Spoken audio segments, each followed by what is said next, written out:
হাবিব, জি বলেন সাহেব। হাবিব, ওই খামারের ইট কি তোলা হয়ে গেছে? জি সাহেব, তোলা হয়ে গেছে। তুমি তাহলে হাবিব এই কাজটুকু সেরে অফিসে আসো টাকা নিতে।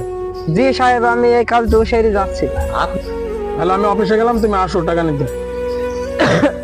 আব্বা, কি হয়েছে মধু? বাবা ঈদের সব প্যান্ট জামা সবাই কিনে ফেললো, আমাকে কিছু কিনে দিবা না? মধু, আজকে সাহেব টাকা দিচ্ছে, তো টাকা যদি দেয় বাড়ি যাওয়ার সময় তোমার জন্য যাও, প্যান জামা যাও। আব্বা, আমি বাড়ি চলে গেলাম, তাহলে টাকা দিলে তুমি কিনে নিয়ে চলে আইবা। সেই লাও কান্দা কাটি করছি, প্যান জামা নেবে বুঝলি, আজ সাহেব টাকা দেবে তো।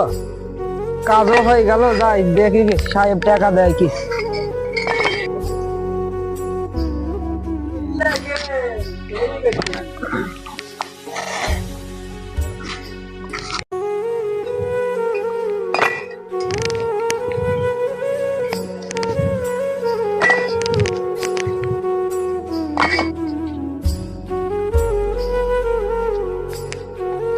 মিয়া ভাই, কিছু বলবে?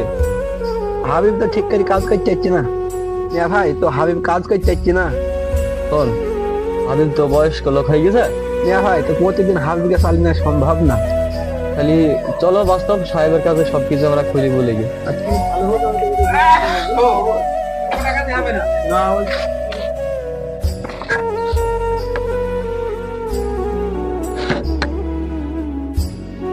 তাহলে ওই ওই খামারের ইট গুলাকে সব ছাড়ি ফেলছে। হ্যাঁ হ্যাঁ স্যার, বুঝেছি। যে ওদের একটু পরে এসে বলবে যে টাকাগুলো নিয়ে যেতে। হ্যাঁ, আচ্ছা।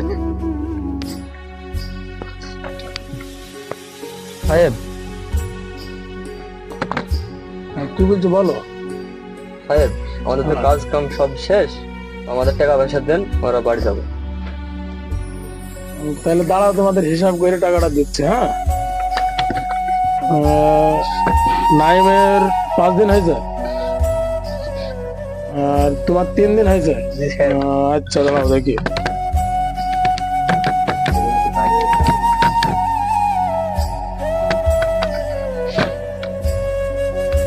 দাও, তোমাদের টাকা দিচ্ছি।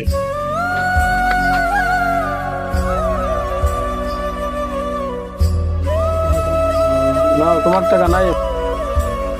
ঠিক আছে, তোমাদের টাকা খাবো। ঠিক আছে। সাহেব, একটা কথা বলার ছিল। কি বলতে চাইছো বলো। তো সাহেব, হাবিবের বয়স হয়ে গেছে, তো হাবিব কাজ কাম পাইছে না, আমাদের খাটনি হয়ে যাচ্ছে। সাহেব, হ্যাঁ, বলো। আমি বলছিলাম যে হাবিব তো একটু গরিব মানুষ, তো হাবিব যদি আমার দিন খাটে দিন আসে খাই, তো হাবিব যদি আমার হাতে থাকতো, হাবিবকে আমরা চালিয়ে ফিরে নিতাম। আচ্ছা, তাহলে তোমরা যাও, আমি বিষয়টা দেখছি কি করা যায় হাবিবের। সাহেব, আমার কাজ কাম তো শেষ হয়ে গেল, এবার হিসাবটা তুমি বুঝে দাও আমাকে। হাবিব, ওই তোমার হিসাব নিকাশ তো করে দেবো। ওই যে তোমার বিষয়টা কথা শুনলাম। হ্যাঁ, এটা কি কথা শুনলেন সাহেব আমার বিষয়? আমাকে কাজটাই থেকে তাড়েন না, গরিব মানুষ। না, তোমার জন্য অনেক ক্ষতি হয়েছে, কাজ কাম তুমি পাচ্ছ না, অনেক ক্ষতি হয়েছে, তোমাকে কাজ আর নেবো না। সাহেব, খালি আজকে আমাকে হিসাবটা বুঝে দেন, টাকাটা আমাকে দেন, আমি চলে যাচ্ছি। তোমার কোনো টাকা পয়সা হবে না, তুমি বাড়ি চলে যাও, আর তোমার কাল থেকে কাজ আসতে হবে না, তো যাও, চলে যাও। সাহেব, কাজটা খুব খারাপ করলেন, এরকম ভুল কাজ যেন করবেন না, গরিবের উপর আর জুলুম করবেন না।